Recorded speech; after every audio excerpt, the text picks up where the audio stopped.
What happens when Hollywood's most unpredictable tough guy sits down with late-night television's sharpest satirist, and everything goes completely off the rails? It began as a standard Tuesday night taping of The Late Show with Stephen Colbert. Mark Wahlberg was slated to promote his latest action thriller. The production team anticipated the usual mix of Boston jokes, gym routines, and maybe a few nostalgic quips about Marky Mark. What they got instead was a confrontation that simmered with decades of unresolved tension. Colbert, known for his sharp political commentary and surgical interviewing style, had done his research, but this time, it wasn't about politics. At least, not at first. From the moment Wahlberg stepped onto the set, the vibe was off.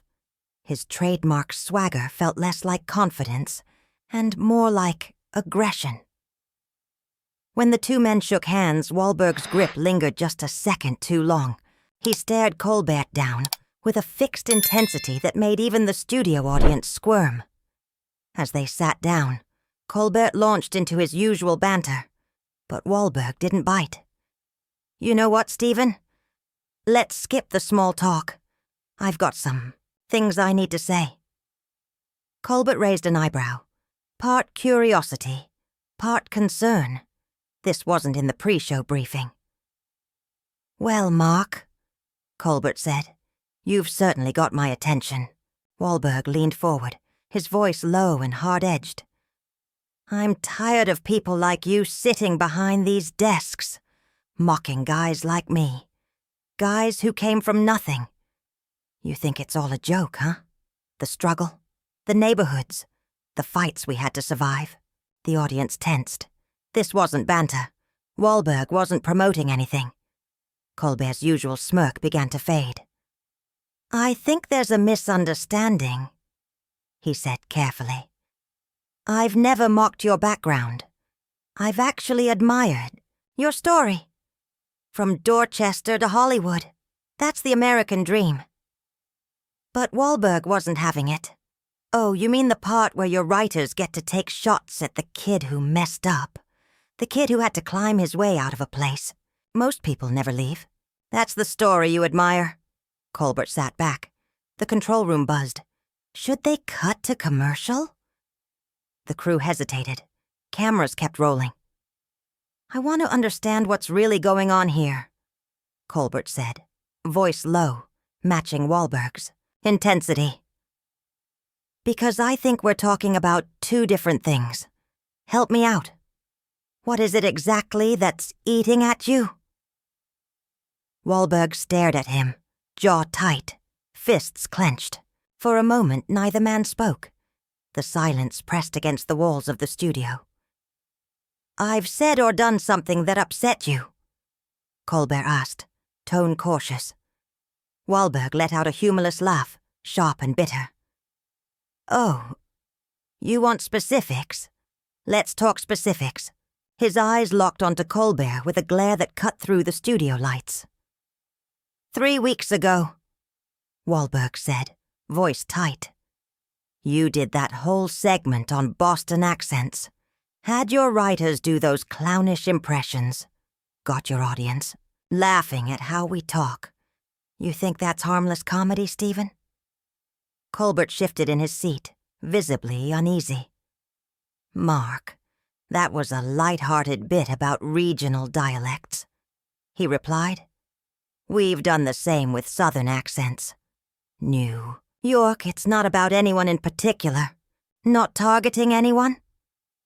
Wahlberg's voice cracked as he leaned forward. "Every kid I grew up with talks like that.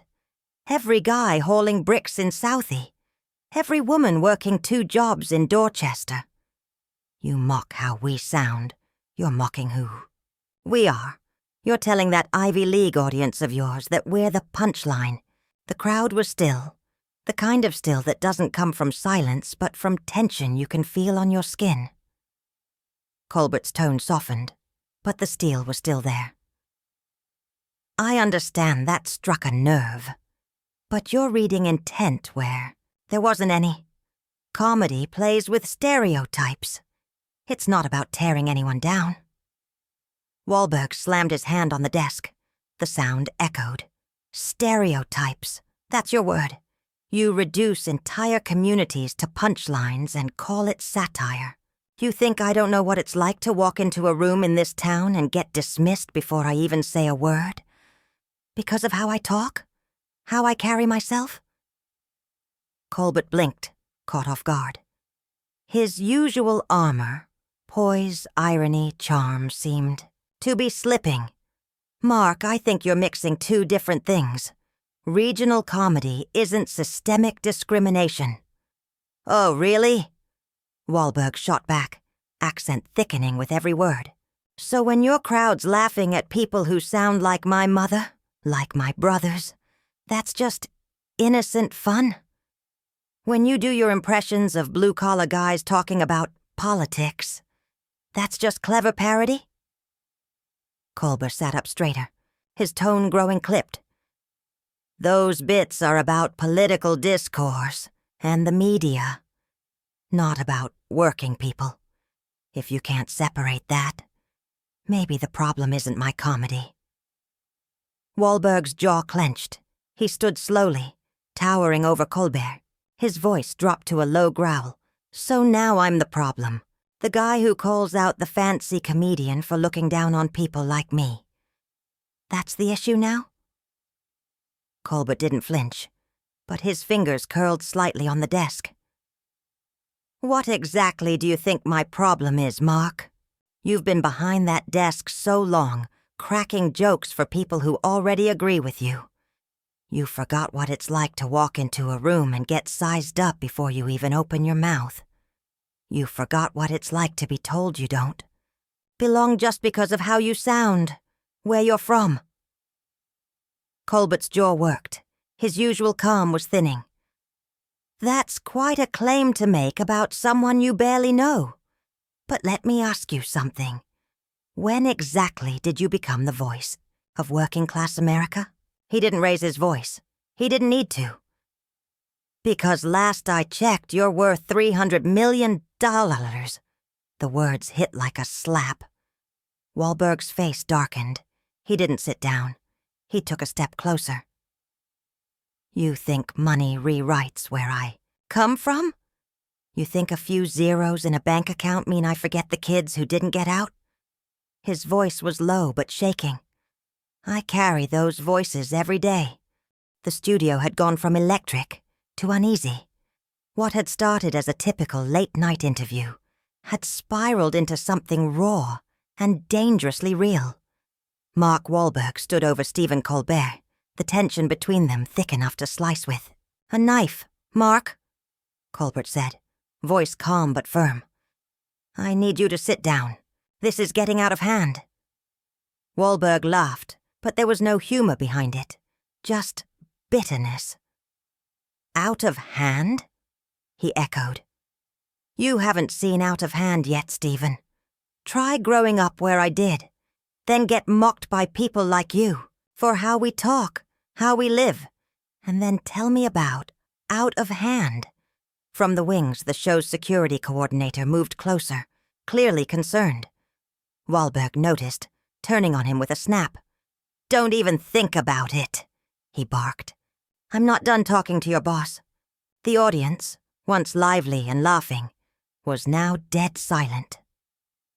Colbert rose from his chair, trying to de-escalate, but also refusing to shrink. Actually, Mark, he said, meeting the actor's glare, I think you are done. This is my show, and my audience, and right now, you're making everyone here uncomfortable. I'm asking you to leave. Wahlberg blinked, stunned. You're kicking me off your show? For telling the truth? I'm asking you to leave, Colbert said, again, his voice steel now. Because you're acting like a bully. You came here to promote a film. Instead, you ambushed me, went on a personal tirade, and now you're intimidating my staff. That's not authenticity, Mark. That's unacceptable. The studio was frozen, even the camera operators unsure whether to keep rolling or cut to black. Wahlberg took a step forward, now face to face with the host. "You want to talk about bad behavior?" he said, voice low and intense. "Try spending years making jokes about people you've never met, communities you've never lived in, and struggles you'll never understand. Try building a career on looking down at people like me. Security. Please escort Mr. Wahlberg off the stage," Colbert said, never looking away. 3 security officers emerged and began making their way forward. The mood shifted instantly. Wahlberg looked around, his chest heaving with fury. "This is it, huh? The second someone challenges your worldview, you call in the muscle. That's who you are, Stephen. Safe behind a desk, protected by handlers.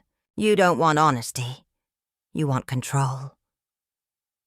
Colbert's mask of composure finally cracked. "The truth?" he said, voice sharp. "Here's the truth.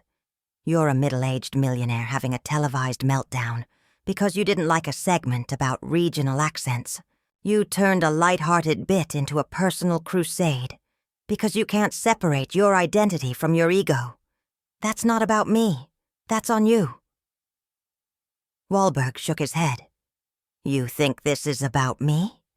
he said, stepping back but still, locking eyes with Colbert. "We weren't even talking about my work. We were talking about yours.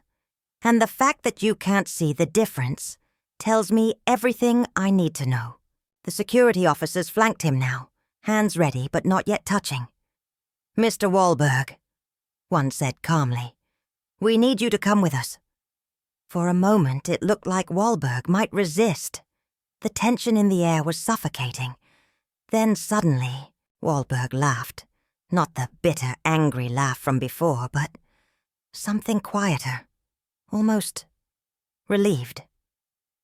"You know what, Stephen?" he said, backing toward the edge of the stage. "This has been more honest than anything you've done in years. At least now your audience sees who you really are." With that, Wahlberg turned and walked off, the guards following just behind. Him. He didn't look back. Colbert stood alone behind his desk, hands braced on the surface, breathing heavy. The audience remained silent, stunned. The cameras lingered a few seconds too long before finally cutting to commercial. But the damage was already done. In less than 20 minutes, a standard promotional appearance had become something else entirely. A televised collision of class, pride, resentment, and power. A confrontation that would dominate headlines, ignite online firestorms, and follow both men for years. So what really happened that night? Was Wahlberg's explosion the result of years of suppressed resentment? Or was something deeper bubbling? Under the surface? Let us know what you think in the comments. And don't forget to subscribe for more celebrity moments you won't see anywhere else.